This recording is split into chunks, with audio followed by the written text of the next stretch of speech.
The DFC is all about, community building, getting people together, socializing, but it's also about, when we get people together, it's about diversity as well. And diversity also means diversity of thought. A lot of people think it's, we all have a vision of it. Sometimes it's diversity of gender or race or ethnicity, but there's also the diversity of political, social, and economic opinions.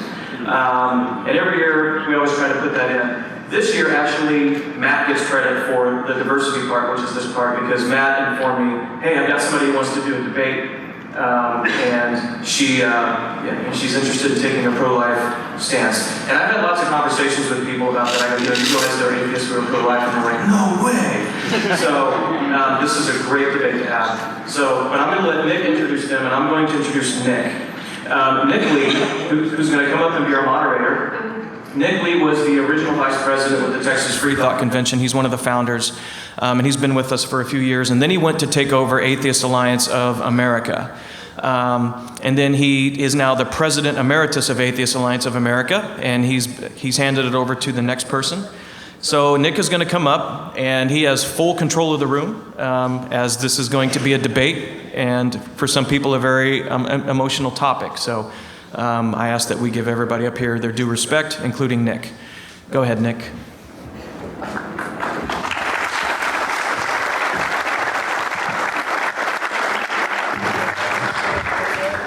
Thank you, Paul. By a strict definition, atheists only agree on one thing, and that is the lack of evidence for a God. And freethinkers pride themselves on being rational and arriving at conclusions through the scientific method and so on. But there is a tendency in other matters, social justice matters, political issues and so on, of us to have a great deal in common. And there's a danger in getting into a groupthink that we are all progressives and bleeding heart liberals. And it's not the case, as Paul keeps saying. There are Republicans among us, there are Democrats among us, libertarians among us, and so on. And so we're going to challenge those of you who have never heard an alternate view of the abortion issue today.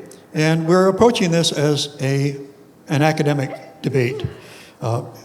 The issue is, or the statement is, should the secular community support a right to abortion? And arguing in favor of that is Matt Dillahunty, who is a Navy veteran, a former Southern Baptist, and currently deeply involved in the atheist movement in terms of his program that he's just talked about, his weekly show. And so he has worldwide recognition as an atheist. And he has argued with believers on his show over and over again, and probably many times about this very issue, about abortion. Arguing against the issue, the question of should the secular community support a right to abortion is Kristine Kruszelnicki, who has literally just flown in from Canada, and boy are her arms tired. Kaboom, chain. And she is an outreach coordinator with Secular Pro-Life there. She's been an activist there. She has published on this issue many times in Canada, and has studied early childhood development and is active in Canada on this issue.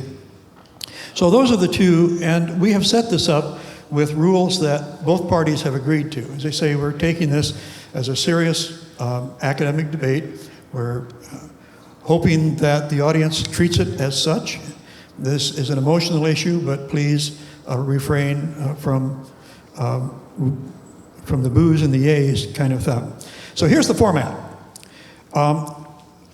Matt will open with a 10-minute statement, and then Kristine will have a 10-minute statement.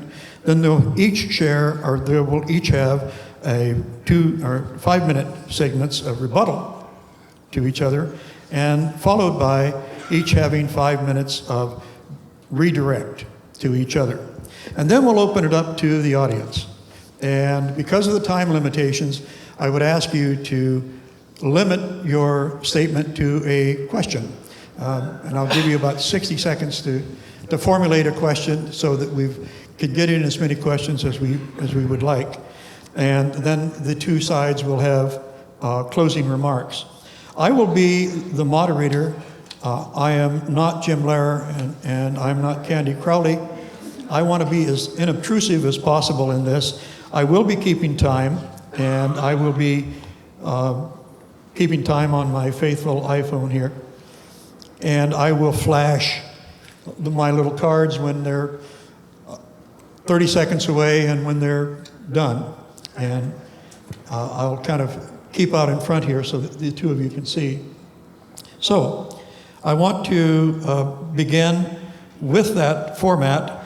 I ask you to, again, put your phones on stun. And let's begin. I would like to begin with Matt with his opening statement. So first of all, before I actually start, thank you all for coming here. I want to thank Kristine for agreeing to the debate, Nick Lee for graciously agreeing to moderate, and the Texas Freethought Convention for being brave enough to put a debate in this format, and all of you for taking the time to attend a debate on an issue that isn't the slightest bit controversial or contentious. Much of the time when we debate complicated topics, we take advantage of a tool that philosopher Daniel Dennett has creatively dubbed an intuition pump. These are thought experiments that present analogous situations designed to strip away the distractions and allow our intuitions to more easily grasp the heart of the matter. The problem with this tool is that it's possible to strip away important information and guide people toward an incorrect answer as well. When it comes to this particular subject, both sides have made use of this tool, and it's likely that you're familiar already with some of the many popular intuition pumps. Many of you may be familiar with the violinist analogy in support of the bodily rights argument. An alternate version of that, which I much prefer, simply asks if a parent should be legally required to donate a kidney to their child. This intuition pump adds a further concession in that the parent willingly procreated with the knowledge that there was some non-zero risk of passing on a rare kidney disease that would require this procedure from the parent to save the child's life. Many people might consider that parent a moral monster for refusing to donate a kidney, but I've yet to see any sound justification for legally requiring the donation, and the morality of the situation and the legal responsibility are separate issues. But no intuition pump or analogy is likely to be perfect, and I expect that we could spend days poking holes in each other's analogies. The fact of the matter is that pregnancy is pregnancy, and it's not quite like anything else. And we'll all make use of analogies to clarify points. It's also important that we discuss this issue plainly. The process of reproduction that our species has evolved to make use of could better be described as the process that makes use of us. Pregnancy is an involuntary condition that results from our natural biological drives and interactions, and is often in conflict with our desires, our designs, and our best interests. It's something that happens to us, not by us. It's also a condition that is not without significant risk. We become a bit spoiled in our modern world. Pregnancy in first world countries is often viewed as a somewhat trivial endeavor. Medical advances in countries like the United States have reduced maternal mortality rates by 2 orders of magnitude in less than a century. In 2010, the maternal mortality rate in the United States was 24 per 100,000. Another study has this at 8.8 per 100,000. For contrast, the mortality rate for abortion from the same study is listed as 0.6 per 100,000, making abortion vastly safer than carrying a baby to term, even in the modern world. A fact any group worthy of calling themselves pro-life should recognize and consider. Pregnancy risks increase as gestation progresses, and the effects on the woman should not be understated.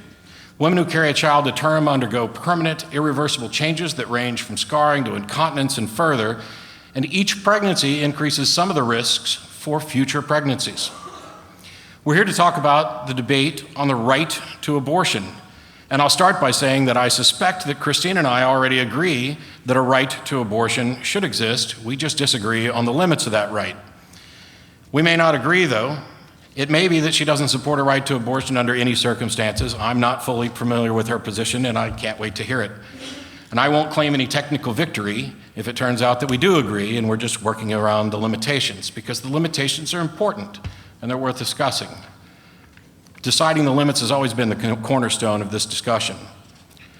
This is about rights, though, not moral views. For example, I disagree with Vice President Joe Biden on questions related to the morality of abortion, but I'm happy to hear that he understands that his personal religious opinions about the morality of the situation should not permit him to impose those views on others as a matter of law. Unfortunately, some people are advocating the criminalization of abortion. When it comes to determining what sort of rights we're going to grant people, there are two primary methods. The first is that we begin with no rights and are free only to exercise the rights that we specifically enumerate. The second is that we begin with all rights except for those that we specifically limit. The first option is patently absurd. Where did you get the right to begin defining rights in the first place? The second requires that we focus our attention on how and why we're going to restrict certain rights, which rights take priority, and what do we do when rights come in conflict. The right to bodily autonomy is one of the most foundational principles that has guided this process. When a proposed restriction would violate this right, there's a very heavy burden to overcome before that violation can be justified. We tend to limit rights at the boundary of the individual. One person's right to swing their fist at some point ends at some point prior to contacting somebody else's nose. And I'd argue that even if we were to go so far as to declare the fetus a person, a huge irrational mistake in my opinion, that fetus's right to swing its umbilical cord ends somewhere prior to the wall of the uterus. When it comes to pregnancy, there are a lot of potential rights to be considered, and it may be the case that there's no compromise that will be satisfactory to all parties. The nature of the situation may be such that there are always going to be irreconcilable conflicts. For example, we've heard some men claim that they should have the right to opt out of their parental responsibilities. That's a discussion worth having, and there may or may not be room for improvement and compromise. But that compromise should never result in forcing a woman to have an abortion or in forcing her to carry a fetus to term. The arguments opposing a woman's right to choose or right to terminate a pregnancy tend to rely on claims of personhood for the embryo or fetus, and some claim of parental responsibility on the part of a pregnant woman. The arguments from parental responsibility are nothing more than question begging and naturalistic fallacies. They assume the very thing they're trying to prove. Labeling a woman a parent in order to saddle someone with parental right, or pregnant woman a parent in order to saddle them with parental responsibilities is akin to calling the universe creation in order to claim that it needs a creator. They also try to claim that the natural consequences of becoming pregnant automatically imbue you with the responsibility to care for that life, while flatly denying that terminating a pregnancy is an act of taking responsibility for the condition you find yourself in.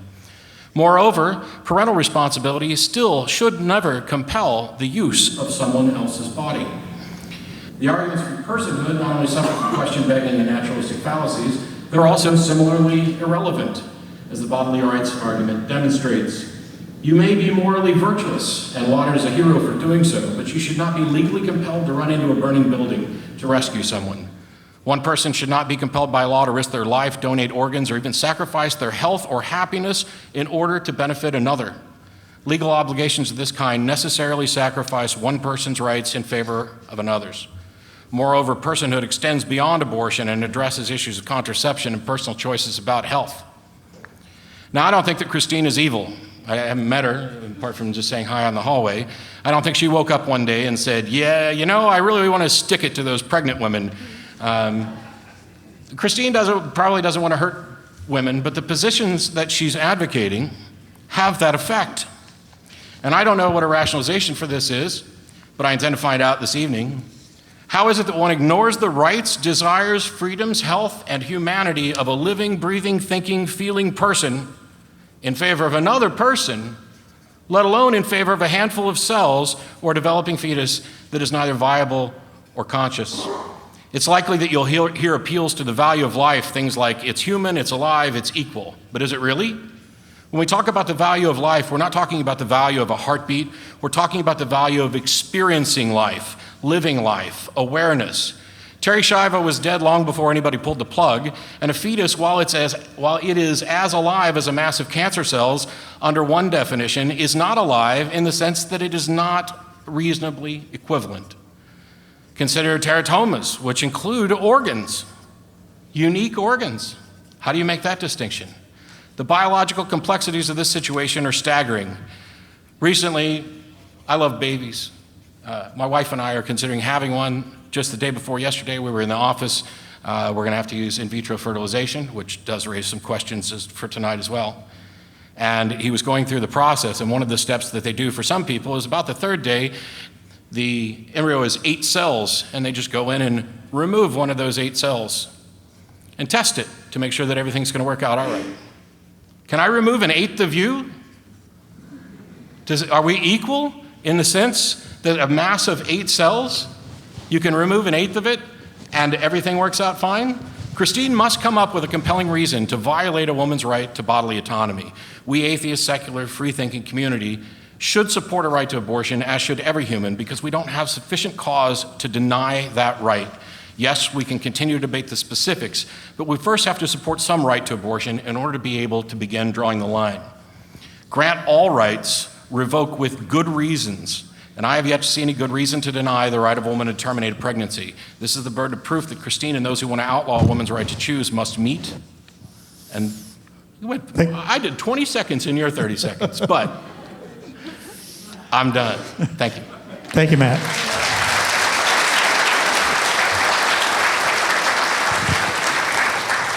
Those damn iPhones. Now an opening statement from Kristine.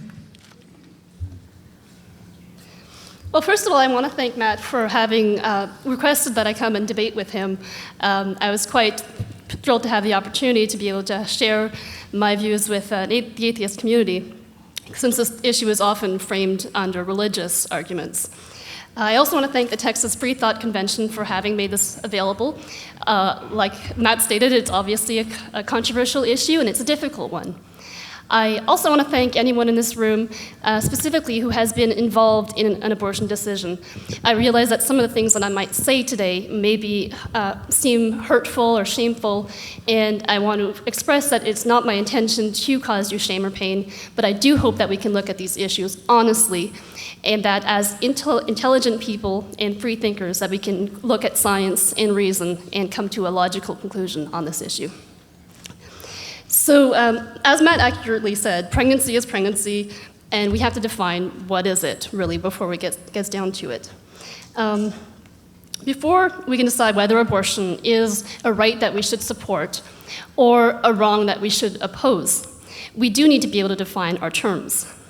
And I've got a little cartoon here that shows,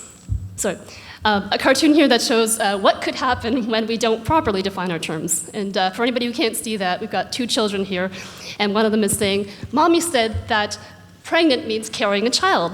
Look at Mr. Cleary, he's pregnant." You know, clearly these children are confused. And I think that's something that can happen to a lot of us in this issue, is that we get into talking about, for instance, choice. But yet, if we don't define what that choice is, we can say, well, I'm pro-choice, I'm anti-choice, but really, what's the choice? And so, in order to really pursue this issue accurately, I believe we have to ask 2 questions. The first is, what is the fetus? And the second is, what is the unborn? Because ultimately, I agree with Matt. This is the problem with having someone else running your PDF. I agree with Matt on everything that he has just said. I think that we should trust women. I think that we should respect the right to privacy. I think that we shouldn't be forcing women to have dangerous surgery if we make abortion illegal.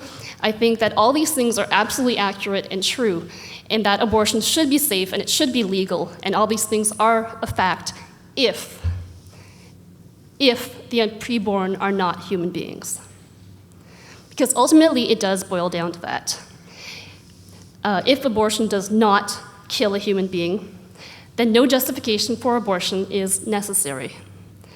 But if abortion does kill a human being, then no justification for abortion is adequate.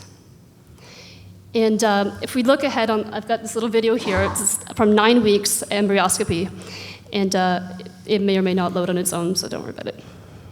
No, not that one. Stop. Go back to the video, please. Technology, isn't it a beautiful thing? Sometimes you have unplanned things that happen in your life. All right, skipping the video.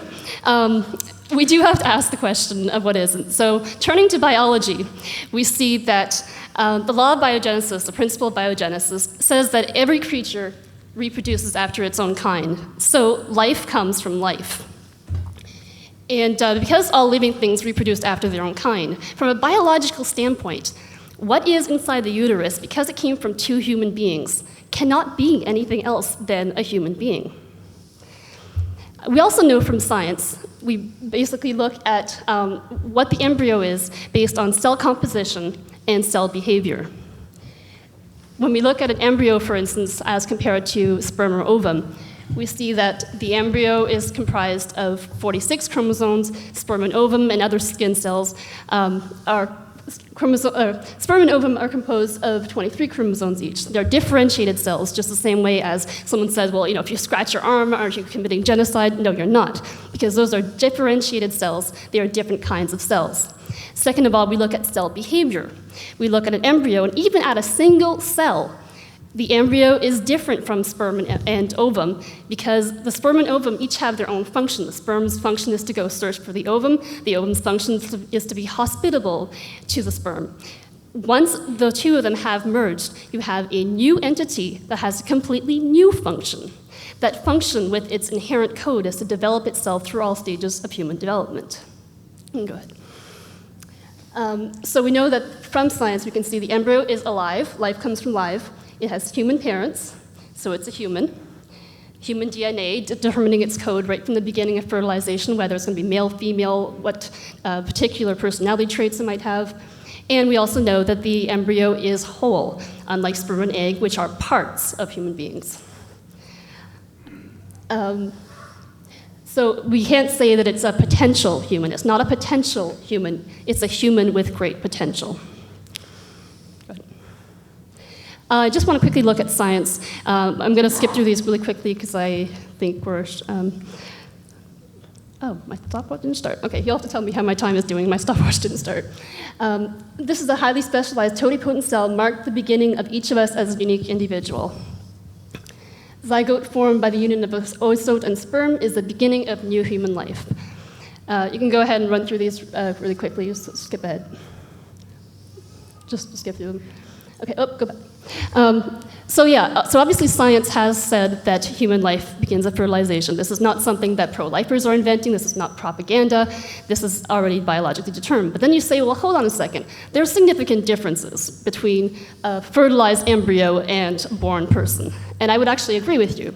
However, there are significant differences between a born person and an adult. So between the fertilized embryo and birth, they're different in size, obviously, different level of development, environment, and degree of dependency. However, when you look at it, all of these differences are also the same differences that exist between a born person and an adult. Is it skipping? There we go. So as we will change in size, level of development, environment, and degree of dependency from fertilization to birth, we will also do the same from birth to adulthood.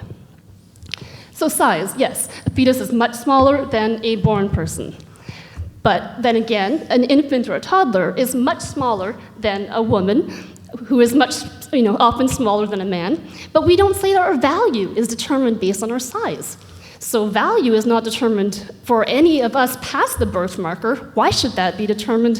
Why should size be the marker before birth? Level of development. Yes, of course, a fetus is extremely less developed. Matt raised a few points on consciousness and brain. And yes, so how much time do I have? Oh, you're good. You're about 3 minutes, about 2.5. 2.5, okay, wow. So level of development, yes, they're a lot less developed. But then again, a toddler is much less developed than a teenager, and we don't say that because they're less developed, they're less valuable. Same thing can be said with environment. We change locations all throughout our life. But where we are doesn't make who or what we are. And finally, degree of dependency. Yes, a fetus is much more dependent than any of us, but that degree of dependency will change over the course of our lives. Sometimes we'll become more dependent or less dependent over the course of our lifetime. Dependency is not what makes us valuable. Go ahead. So ultimately, we have to ask the question, the second question, after we've asked what is the fetus, we have to ask what is abortion. So if you can go ahead and play the other video. So I'm going to show a very brief video, and it has graphic visuals, so feel free to close your eyes if you don't want to see that, because I think that we need to honestly ask the question. It's not a question of whether this is emotional, it is. But as Naomi Wolf has said, we have to, if these pictures are true, then they should be admitted as evidence.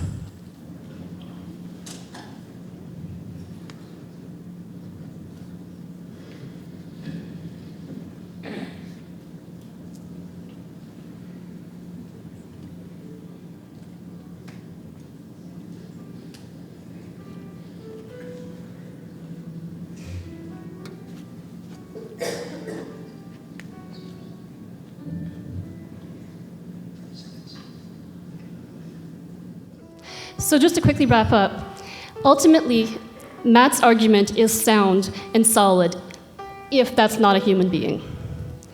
Because if that is a human being, then ultimately we have to respect that life as much as any other. And all the rights and obligations that we would give to a born woman, we also have to be extending to a preborn child, the basic elementary right to not be killed. All right, take us up. Thank you, Kristine.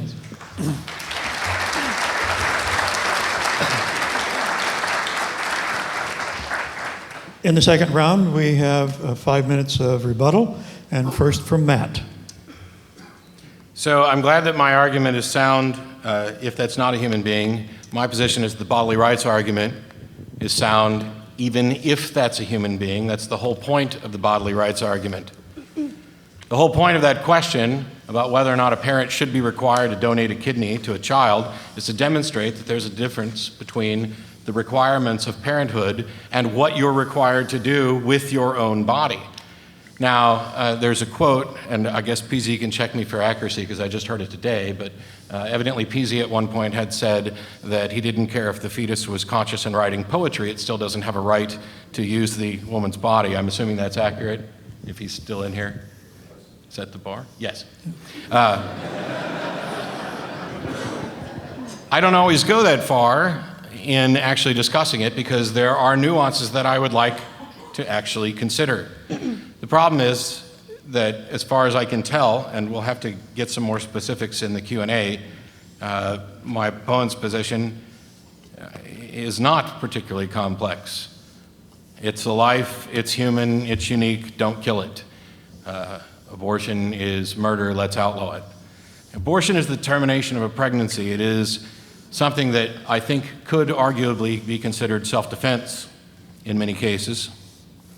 And not just when your life is necessarily in danger. You have the right to defend yourself in all sorts of situations. But the bodily rights argument specifically addresses this issue of personhood, whether or not there's an individual. So my argument isn't sound depending on whether or not it's a human. It completely, I could acknowledge, I could grant, as a matter of course, yes, the fetus is a person, and let's give it every right a person has. I won't do that because I think that's stupid.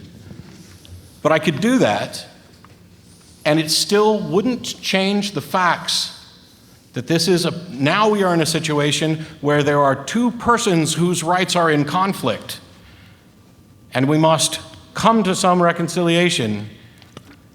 The point that I didn't get to make in the opening is that denying women this basic human right makes them slaves to their biology.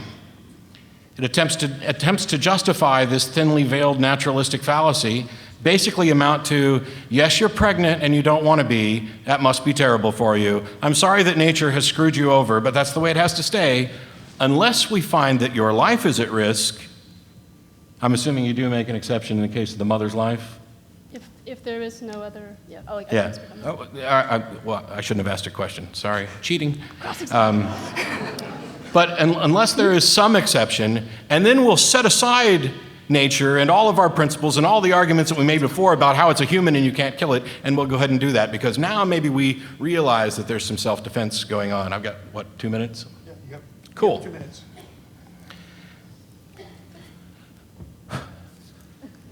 The graphic that she showed, beginning with a fertilized embryo and ending with a 20-year-old, and the argument of saying that there are similar differences between a 20-year-old and a newborn as there are between a newborn and a newly fertilized egg is nifty. But there's more than just size, level of dependence,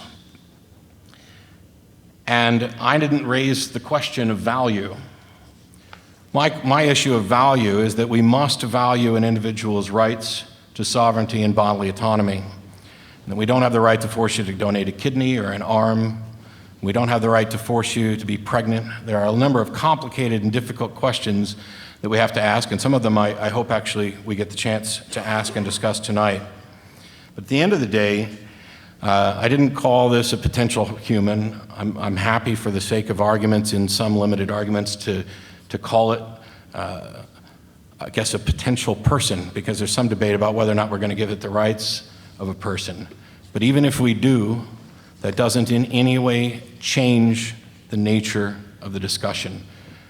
I can have a kid, and I do not have any obligation to donate blood, kidneys, or make use, or allow them to make use of my body. And by the way, I'm speaking on behalf of women. The irony of a man speaking on this issue has not escaped me. But for the people who think that I don't have a dog in this hunt, I have a wife, I potentially have daughters, I have mothers, I have friends. This is an issue that every human being should care about. I'm at 5 minutes. Thank you. Good. Then we turn to Kristine for another 5 minutes of rebuttal. Okay, I'm glad that Matt actually raised the point of the question of value, because really this does come down to how we value human beings. And ultimately, when I look around the room here, and you guys can feel free to do the same, you're going to see a lot of people who are different colors, different sizes, different shapes, different genders. And ultimately, what is it that makes us all equal? It really boils down to one thing: our common humanity. And so, yeah, Matt is correct that we can talk about rights being in conflict, and we could talk about how labeling pregnant women is unfair, labeling pregnant women as parents is unfair, and that making a comparison and asking, are we equal, is unfair if we're talking about a fetus. And he's right, if the preborn are not human beings. Because if they are human beings, then yeah, you are a parent, even when it's prenatal. And yeah, you do have basic obligations to that child, even when that child is living inside you. So let me go into that a little bit more. Matt asked whether a parent was legally required to donate a kidney. And I would say that no. And the reason that is because we have to look at what is the nature of the kidney versus what is the nature of the uterus. A parent is not obligated to donate their kidney because the kidney exists for their body, in their body for their body. However, the uterus exists around a body for someone else's body. And yeah, if that fetus is a human being, then that is their uterus, that is their home, that is their environment. Nature has ultimately designed us from an evolutionary standpoint that that's the only way that our species can live. And so at that age and stage of development, a fetus is in his or her rightful environment. That's where she's supposed to grow, that's where she's supposed to be. Matt talked about pregnancy happening to us, not by us. But here's an interesting thing to consider. Pregnancy is not, or the fetus is not the cause of pregnancy, it's the result of pregnancy. And if you, as a parent, have put a child in a situation in which they are dependent, for instance, going into a burning building was another better analogy that Matt had used. Yeah, you may not be obligated to go into a burning building to save someone's life, but what if you had set the building on fire? What if you had put that person in a position where their life was in jeopardy? talking more again about the bodily rights thing, calling abortion the withholding of support, as some abortion advocates do, is like calling suffocation the withholding of oxygen. Because ultimately, artificially attaching somebody to their kidney, that is an artificial situation in which is absolutely not comparable to pregnancy, because in a pregnancy, like I said, the fetus is in their natural environment.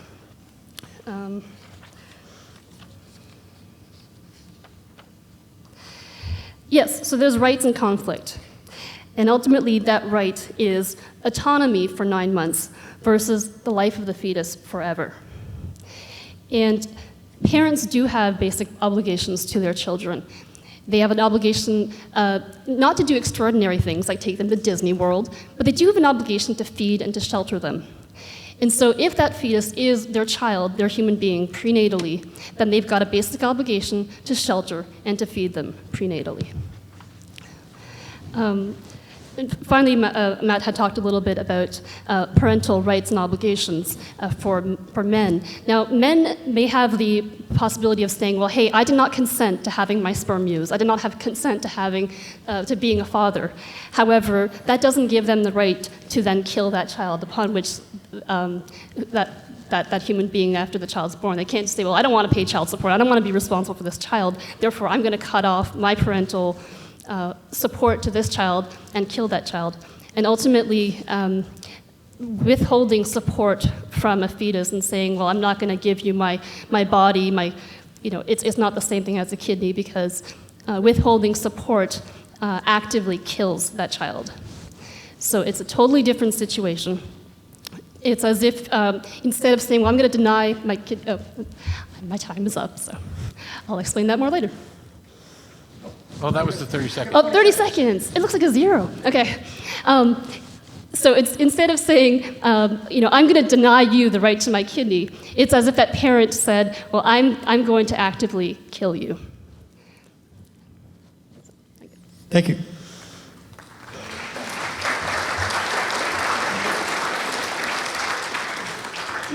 And now in the third round, each side will have 5 minutes to direct questions to the other side. And we'll begin again with Matt. So one of the problems with debates is that typically you try not to bring up new arguments or address side arguments in the rebuttal, because when are you going to address them? So quick questions. You don't support any exception for rape or incest, correct? I believe that if it's a human being, then it doesn't matter how they were conceived or who their parents are. I'll take that as a yes. And you don't draw any lines, for example, between conception and implantation. Conception is the point. Well, according to science, and every piece of science that I showed up on the screen, that is when human life begins, Sure. Yes. So do you support contraception that blocks implantation? If fertilization has already occurred, then implantation is essentially starving that child of its proper nutrients and oxygen. But you do make an exception for the life of the mother when the mother's life is an immediate risk?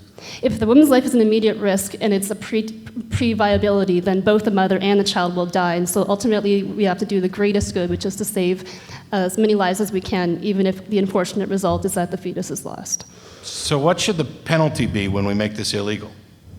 The penalty should be the same as when a woman kills a born child, and that answer is it depends. We've got many cases of women who are in jail for life. We've got cases of women who have killed and drowned their children who are found not guilty or by reason of insanity. There are women who are given the death penalty. I don't agree with the death penalty, but I'm saying that whatever application that we would give to a mother who's killed a born child. It's treated as murder or whatever equivalent. Right. So the answer really is it depends. But yes, there should be a consequence the same as a woman who kills a born child if they're human beings. So what about when there's severe risk to the health of the mother? Is that not good enough? Well, ultimately, the health of the mother is something that is so basically you're looking at a competing hierarchy where every abortion is dangerous for the fetus, the child in question. So if it's a human being and the life of the mother or the health of the mother is threatened, you'd really have to look into it by case because health according to the Who looks into that? What is your proposed system of determining what risk is sufficient enough, and why does somebody else get to make that decision instead of the woman and her doctor? Ultimately, it isn't someone else who makes the decision. Ultimately, it's the doctor who would have to say if her life is immediately threatened by this pregnancy. Unfortunately, the way that the law is set up right now, health is so wide that you could pretty much drive a truck through it. Well, I mean, health is anything from my emotions, my mental health, my hang on. What I'm saying is that you said ultimately nobody else is going to make that decision, but you're saying that the doctor makes the decision. I'm saying that. Are you speaking in reference to abortion being safer? When is it a sufficient health risk? How do we determine that? And why is that not a decision for the woman to make on her own or with the help of her doctor? And what right does this doctor have to make that decision? You're talking about making this illegal, and I'm trying to figure out how we sort through all these myriad situations in order to determine penalties. Ultimately, the issue of health, like I said, is we really have to weigh the two in the balance. Are we talking about health being like emotional health, being financial health? Because a lot of these factors are often brought into play to justify abortion on demand. And personally, and so I'm asking you should. specifically, like to properly answer your question. Are you talking about a health that will threaten the woman's life, or are you just talking about emotional health? And I don't know. I'm asking what your system is, because I think that they should all be considered. And the majority of places where abortion is allowed on certain circumstances, 67% of them allow things like mental health and women's health to be considered. And you don't seem to be willing to do that. So I'm wondering if you had any idea about, When it comes to health, if the health is immediately threatening the life of the woman, then that is something that is worth taking into account the same way that if it's an ectopic pregnancy and her life is immediately threatened, then yeah, you don't want to lose both lives. You want to at least save one life. But ultimately, we have to remind ourselves that there is another human life in the balance, and if that life is there, then we have to then we're talking about the life of one versus the life of the other. I got you. If one's in jeopardy, one's actually going to die. I've only got a couple seconds left. So what about in vitro fertilization? Is it okay to freeze embryos? That in and of itself is not a problem. It's what we do. Because we could freeze human beings too then, right? And I believe that we should be using them. If we're going to be freezing them... if it's right to freeze an embryo, then it should be right to freeze a human. No, because why are we able to freeze an embryo? It has to do with the fact that they are younger. We obviously can't do that. Well, this is about rights, not the specific nature of it. Technology is different, but doesn't mean that one isn't a human. Aren't you just acknowledging that there's a difference between an embryo and a human? But that's because they're younger. Okay. Good. Now we turn to Kristine, who has 5 minutes to direct questions to Matt. Okay. Matt, a recent article came out talking about how sex selection abortions are happening and are quite prominent throughout. Sorry, I didn't hear that. A recent article came out talking about sex selection abortions and how they are happening on an increasing basis even in North America. Women who are predominantly from Asian descent, Asian or Indian, where they have different values. Do you have any problem with that, with women discriminating against other women? With women through abortion? Do I have any problem with abortions based on sexual selection, the preference of the parents? Mm-hmm. No. Okay. Do you have any problem if there was found to be a gay gene that people were aborting based on the sexual orientation of the fetus? I don't know how that you could possibly determine that, but no. Okay. So ultimately, you would be fine with people, homophobic parents and sexist parents killing their preborn children just because they're gay or just because they're female? Well, I might consider them immoral, but I'm not willing to violate their right to determine if and when they're going to procreate and if and when they terminate a pregnancy. Okay. I'm wondering if you can explain to me, do you actually believe that the preborn is human? Like it sounds like you're saying that they're not. I think that we've equivocated on what human means. I think if you talk about human in like the sense us, of biologically human, yes, but we've also, tonight you've used human in more than just the biological sense to talk about persons and human interactions that go beyond that. Human being somebody like us. Like at one point do you think we become human beings? That's what I'm saying, is it depends on how you're going to define human being. If you're going to define human as biological, then we're biological from the instant of conception. Human person. When do we become human? When do we become a persons? person? Now that's a difficult question. And I think that pregnancy is the process of going from a fertilized egg to something that qualifies as a person, and that we can try to make our best judgments about that. But the fact that we can't necessarily draw a quick and easy line, like, the day that it pops out of a womb, or 10 days before, or 20 days before, doesn't mean that we can't make a determination that there is a difference between day 2 and week 38. So if you don't know then when a person begins, is it not possible that you might be killing a person? Well, what I said was, first of all, that personhood is irrelevant to my issue of bodily rights. My defense of bodily rights takes into account the idea of a person, and that this is not an issue for that. But what I just said was that even though we can't make a necessarily distinct moment, that doesn't mean we're blind, that doesn't mean we don't have any information to consider. We know roughly about the development of embryos. PZ could explain it to people. So can I just ask you, what is so significant about a preborn fetus that they should not be, in your mind, giving equal bodily rights to the woman? They have, I would say, equally bodily rights as the woman. They just don't have the right to use her body. Okay, but that is equality. Now, you're kind of begging the question, because a parent, as I said, does have the obligation to nurture their child. So yes, the child does have the right. You can abdicate parental rights, and termination of a pregnancy is one of the ways in which you can abdicate those rights. You can abdicate parental rights, but you can't kill your children. If you abdicate parental rights by saying, I'm going to place my child for adoption, or I'm going to withdraw child support, that's not the same as killing the child. Right, and neither really is abortion. We're talking about the termination of a pregnancy. It is a fact of nature that this tends to result in the death of the fetus. There are also cases in late-term abortions and late-term forced deliveries where we actually have a vested interest in the viable fetus. Right, so that's my question then. If it results in the death of the fetus, what is the fetus, and why is the fetus not able to be considered equally valid to not being killed? Why is there not another way that we can Because do it's not about not being killed, it's about whether or not you get to use somebody else's body.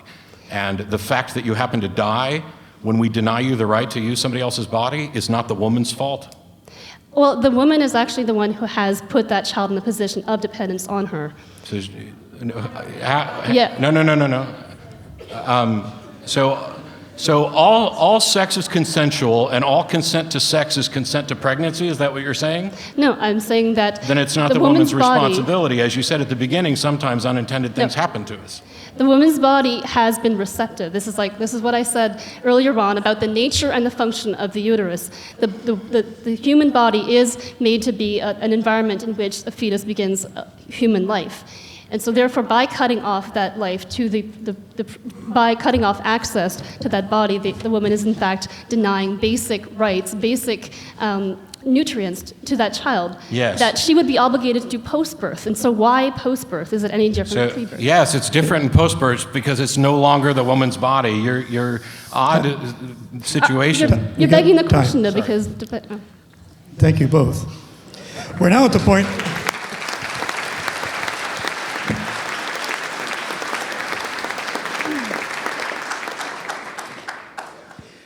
We're now at the point we can have some time for audience questions. Again, I caution you, I'd like to get to the question, and we don't need audience pontificating, just ask the question in about 60 seconds. I have the use of 2 mics, so I would like a volunteer, and I just found one. Check. And we'll try to cover the room with those with these 2. You stay on that side, I'll stay on this side. Yes, and make sure it's a question as much as we can. I'm going to start over here with our gentleman, Sergio from Houston. I would just like to know how each of y'all define the word abortion. I define it as the termination of a pregnancy. Said so. Abortion is an act of violence that dismembers, decapitates, and kills a human being. Excellent. Hello, Matt. Daniel right here. It's not a problem. It's such an honor to be here. Thank you very much. As we all understand a philosophical background, Aristotle's Ethics at the very beginning, trying to establish a baseline for certainty, said that we will study a discipline to the extent to which certainty is possible, and that's going to be basically dependent on the discipline. Earlier, your response to Kristine's question about when is a human being become a person, it's a difficult question because it's like, where are you going to get to? Well, earlier you challenged Kristine about, so when can you draw the line about where the mother's life is endangered, that you would go ahead and basically establish that threshold. Would you agree that similarly as in your case, your argument is valid because just because it's inscrutable or it's difficult to determine, that doesn't negate the entire case? Would you allow that to Kristine as well? Well, I would agree that just because something's difficult doesn't mean it concedes a case, but my purpose of asking the question of where do you draw the lines on these issues of health is to point out not just where do you draw the line, where does Kristine draw the line, but how do you go about making this determination and who gets to decide this? I'm in favor of liberty and in favor of a woman having the right to make decisions about their own body. And Kristine's position seems to be that for 9 months the uterus just doesn't belong to her.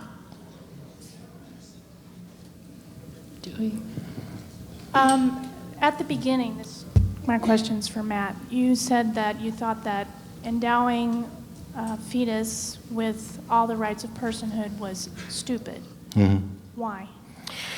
Well, it's kind of complicated, but the shortest version, the question was about endowing the fetus with the full rights of personhood. The more obvious things are, how does this change our entire view of the statistics? How do we determine birth rates and death rates? How do we determine rights? Where do we begin to draw lines? There are certain things that are involved with being a person with rights. And also, I mean, not just statistics. It's not just, we've got to start over from scratch with some of our numbers about, mortality rates. It increases the complexity, and it does so, in my opinion, unjustly. The point that I made about, withdrawing 1/8 of an embryo in order to test it, obviously we can't do that to a human. There are distinctions between the two that need to be recognized. And to the question of personhood, while I can't draw a line on this particular day of a pregnancy it becomes a person, that doesn't mean that I can't say justifiably that on day 2 it's not a person. But the bodily rights argument says that even if on day 2 you consider it a person, it still doesn't give them that right. So. Can I answer to that as well? Sure. Okay. Yeah, and just to respond to what Matt just said about the mortality rate, that we wouldn't be able to count them and it would change the numbers. Well, yeah, but just because we can't count them doesn't mean we can kill them. If the preborn are human beings, we don't have to be legally justifying the ongoing continuation, the ongoing experimentation on their bodies, and the ongoing killing of them. Distinctions between the two, absolutely, yeah. So we can't freeze a human being, a born human being, and we can't divide 1/8 of their body and test, a cell. But why are there distinctions? That's something that Matt hasn't really addressed. Why are there distinctions between the two? And really, it boils down to this: it's because they're younger. And so ultimately, abortion really is ageism. I'm sorry, I shouldn't have laughed like that. That was unfair. Feel free to respond. Well, I don't want to necessarily go back and forth, but, let the audience ask questions. This is for you. Murder, as defined by the dictionary, is the unlawful, premeditated killing of one human being by another. So any abortion would be, by your definition, it'd be murder. Does that mean that the 70% of pregnancies, even unknowing by the mother, that end in miscarriage, is that involuntary manslaughter? No, because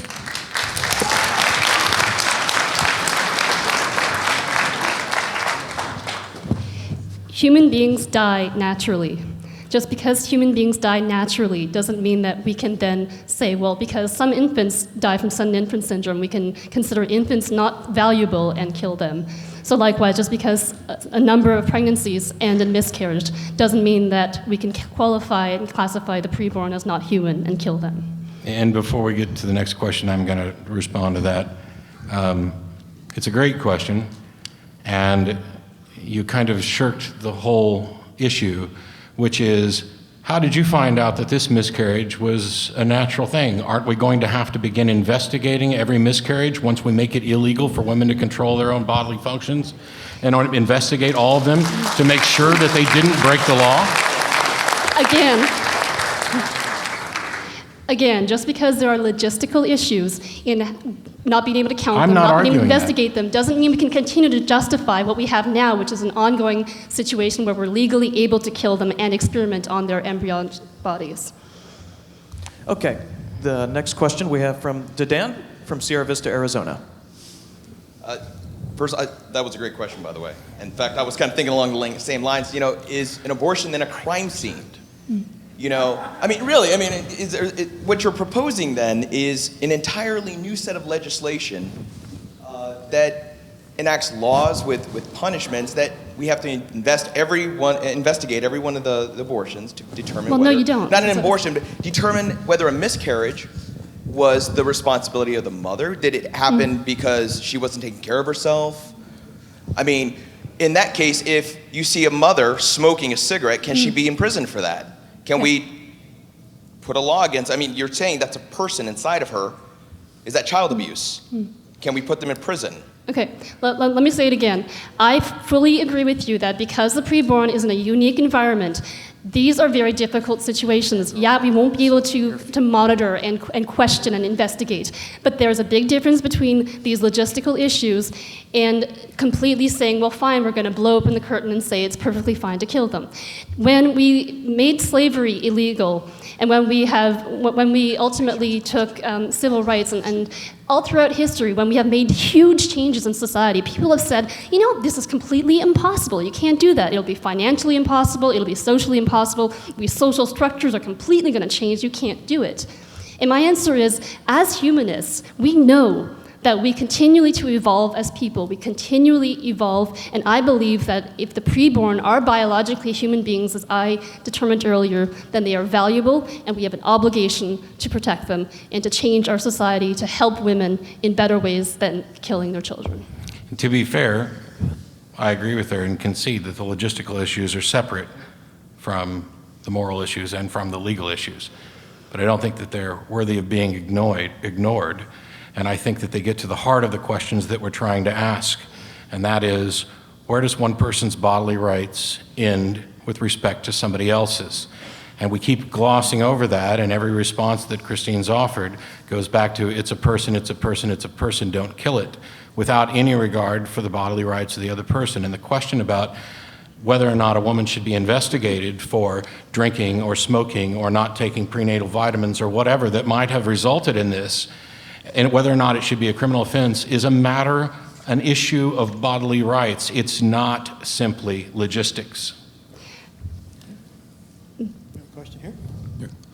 Kristine, Yes. you've argued that a pregnant woman has a special responsibility. In fact, you used the word obligation to a unborn fetus because she created it.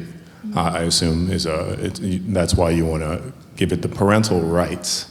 What about the counter argument that she has a special authority over something that could not exist without violating her rights, using her body, using her nutrients, altering her body, and threatening her life potentially? That's an excellent question. Thank you for raising that.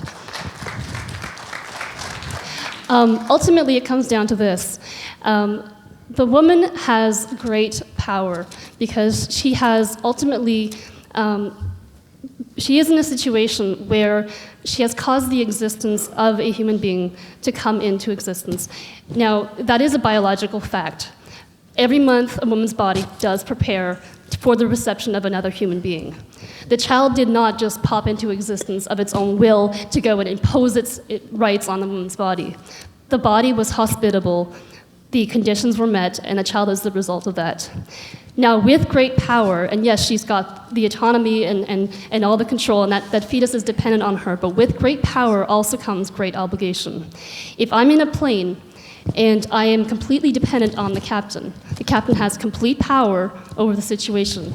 He doesn't have the right to suddenly say, well, I don't want these passengers on my plane anymore, and hop through the plane and start shooting them.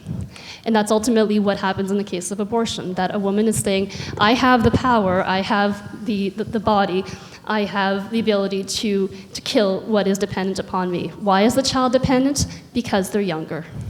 Passenger plane involves consent to an obligation, not an obligation that's externally imposed.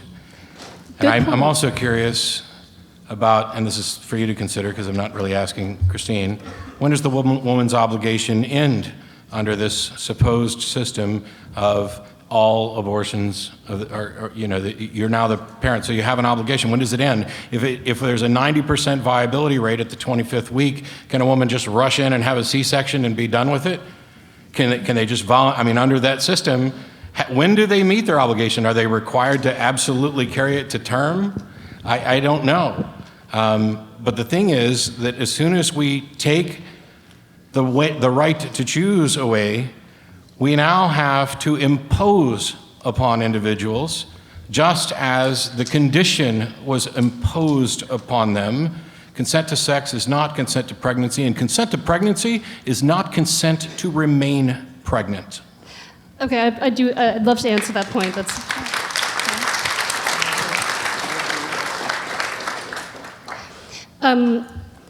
Yeah, you're right. Consent to sex is not consent to pregnancy. However, the situation doesn't need to be consensual for you to understand that there's a human being that is involved in the picture. For instance, if you were you owned a boat and you had somehow accidentally left the door to your yacht gate open, and somehow either a fetus or a child, it could happen. No. Let's make it a fetus. It's more fun that way. It's a person, isn't it? Okay. Just like everybody else. A child wandered in. So in this analogy, if a child had somehow accidentally wandered in, or let's make it even more graphic. Let's say that somebody had gone and dumped this child onto the boat, and you find yourself out in the middle of the lake about an hour, 2 hours a day away from the shore, and suddenly you find this child. You say this child is completely dependent upon you, is going to be dependent on your food and your resources. Do you have the right to take this child and slit their throat, throw them overboard to the sharks because they're dependent on you? Because No. you didn't consent to this child being there. No, but I have the right to call 911 and have somebody else take responsibility, and if it dies afterwards, it's not my fucking problem. Sure, but in the meantime... I apologize. In the meantime, before someone else can relieve you of that obligation, you don't have the right to just cut off all I'm not help forcing and anybody to contact take and the kill them. obligation. I'm just not necessarily accepting it, and I don't accept the fact that if you put your baby on my front porch, that I'm obligated in any way to take care of it. But you are obligated to not kill them. This is where the line gets drawn. We want to make sure we get to the rest of the questions, but yes, you are obligated to not kill them. Okay, next question is from Stacy Gonzalez from Houston, Texas. Okay, I want to first say that the video was completely unnecessary and disgusting, and I'm completely offended. But also, on top of that, and there's children in here and all sorts of other situations, but I was on birth control. I used condoms. I did not want to be pregnant. I did not choose to be pregnant at all. I guess by having sex, I guess I did, but whatever. I didn't choose to be pregnant. I took every precaution I possibly could. I got pregnant. Then I had an almost nervous breakdown because I did not want to go through that. At that time, I was much younger, and ended up with a spontaneous abortion. My body rejected it. My doctor said because of my partial nervous breakdown, it was my fault pretty much. Do you think I belong in prison? Okay. First of all, I want to answer the first point that you didn't choose to be pregnant. When I'm playing baseball with my nephew, I can say I did not choose to break the neighbor's window. I just consented to playing baseball. However, our choices do have consequences. Now, it's not to say this is a punishment, but there are consequences, natural consequences to our choices.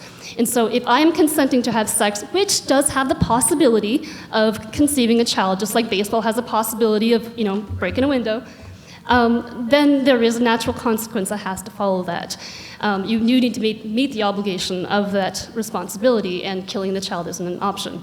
As to your actual question, a spontaneous abortion, like a miscarriage, is similar to sudden infant death, where human beings die naturally. It does happen. Just because human beings die naturally does not mean that they were not human beings, or that all human beings of that age and stage of development are not valuable. Hang on. I want to do this one. I love you, Stacey, I really do. If I break my neighbor's window, yes, I have an obligation to take responsibility for that act. Terminating a pregnancy is analogous to taking responsibility for the process in which you became pregnant. But if my neighbor doesn't fix that window, and it rains, and it ruins his carpet, I'm not now responsible for the carpet. And if it shorts out his television, I'm not now responsible for the television. I'm responsible for the immediate causal response to my action. And my position is that terminating a pregnancy is a demonstration of responsibility. It is an empowering position that allows people to have maximal choice over what responsible action they are going to take, whether they carry it to term or whether they abort it. But you're assuming. Your argument is assuming that the fetus is not a human being. No, it's not. It never has. Not once all night long have I assumed that it's not a person. But it does, because if there was an obligation or situation in which you suddenly became obligated for a born human being, you would not say, well, I'm meeting the responsibility of my obligation by killing them. The same way the child that came on the boat, you don't meet your obligation. Yes, because I reject your ignorant straw man of killing them as directly analogous. What is it? If it's not killing them, what is it? The fact that they die is not necessarily the same as terminating pregnancy. If you're actively going in there and you're decapitating, dismembering, and disemboweling them, how is that not an act of killing? It is, but that's not the sum total of all abortions, first of all. And second of all, that is dependent entirely on your assertion that it is a person with full personal rights. I'm not asserting it. Science has already made that clear. No, science doesn't assert personhood. Science does not assert personhood, but we derive personhood from science. The same way that we did when we were defining the rights for black people or for women or for anybody else who is different than us. If they are human beings, then they are worthy of personhood. Rights don't come from science. Rights in the interest of time, we have time for one more quick question and one more quick answer. You know what? No.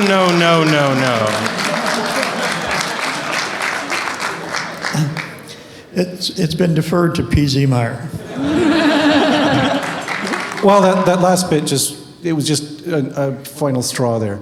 So several times in this talk I've heard Kristine assert that science has decreed that the embryo is fully human at fertilization. I'm in this field and I haven't gotten the memo. Okay, when you cited your authorities, I'm very familiar with those authorities, Keith Moore and so forth. Those are people who wrote introductory nursing texts in the 50s through the 70s. So my question would be, have you talked to any modern developmental biologists? Because I guarantee you all of them would say that your argument is full of shit. Thank you for that.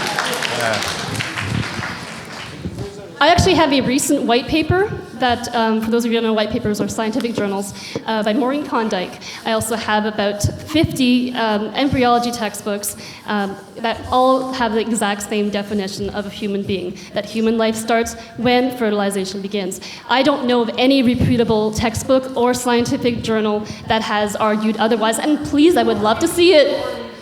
I'm sorry? You are distorting the text. You're taking a very narrow genetic definition and applying that to the person. I can guarantee you that if you talk, for instance, go talk to John Burton or Yamanaka, the recent Nobelists in stem cell research, and they will tell you that this is nonsense, that you cannot so discreetly define a human being with a single instant defined in fertilization. Okay, well, like I said, I have dozens of embryonic textbooks that would beg otherwise. But if you're right, let's just assume, if it's true that science does not know when life begins, then we must err on the side of caution, because otherwise we could be taking a life. Okay. Thank you very much. Now we get to the point where each side has 2 minutes to make a summarization of their arguments, and we'll again begin with Matt. So I've got 2 minutes, and I had a prepared closing, but I think I'm going to change it up a little bit. I fully expected the discussion of personhood. My position is that personhood is ultimately irrelevant. And what I tend to see, I was a fundamentalist Christian for a number of years, and my position on abortion, unlike some people, actually changed before I gave up my religion. But for many people, after giving up religion, they still hang on to these ideas, and they lead the evidence toward a conclusion that they're trying to reach. I am not, by the way, I just realized that is potentially similar to a description of Kristine. That's not my point. My point is that we are guided by our biology. We love babies. Well, some of us do. There are others who don't. We have this intuition about what is a person and what's a future person, and isn't it all just the same, and don't we have to care for it, and isn't this killing, and isn't this something that I can just neatly and simply summarize in one little quickie sentence and be done with it. And the problem is that there's more to it than that. There's the rights of more than one individual to consider, and in that situation there is a powerful burden to overcome before you can impose on somebody else's rights. If we're going to do that, we don't just err on the side of caution because we don't know. We better have a damn good reason. And the fact that it's another person making use of a body is not a damn good reason. It may be sufficient for you to consider someone immoral, or maybe even a moral monster, but it is not enough for us to impose that moral opinion on people as a matter of law and turn women into criminals for protecting their health. Thank you.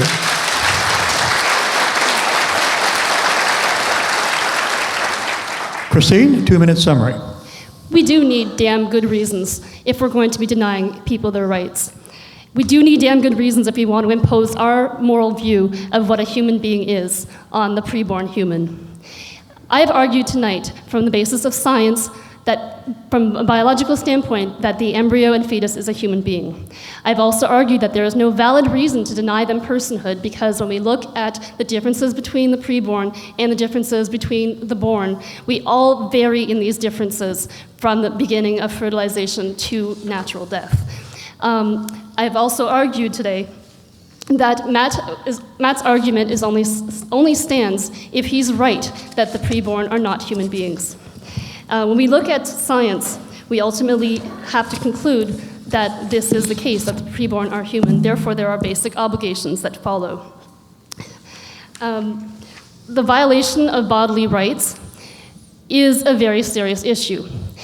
If the fetus is a human being, then they have a bodily right as well. And it does not do to just say, well, we don't know when human life begins. We don't know if the fetus is human or not. Imagine a constructional engineer saying, well, I don't know if there's somebody left in the building, but I'm going to go and blow the building down anyways. No. If it's a human being, then we must be according them the similar rights, basic rights to at least not be killed. And had a conclusion, but I think my computer has gone to sleep, but I have a quote from Christopher Hitchens, where he has said that ultimately the candidacy of the human being the science has shown that a human being is a candidate member of our species. And I agree with him, and I think that is why secular humanists and thinkers who are thinking on this issue need to look at all the questions involved and come to the same conclusion that I did. If it's a human being, then secular thinkers should not support the right to abortion. Thank you, Kristine. Let's give them both a big hand.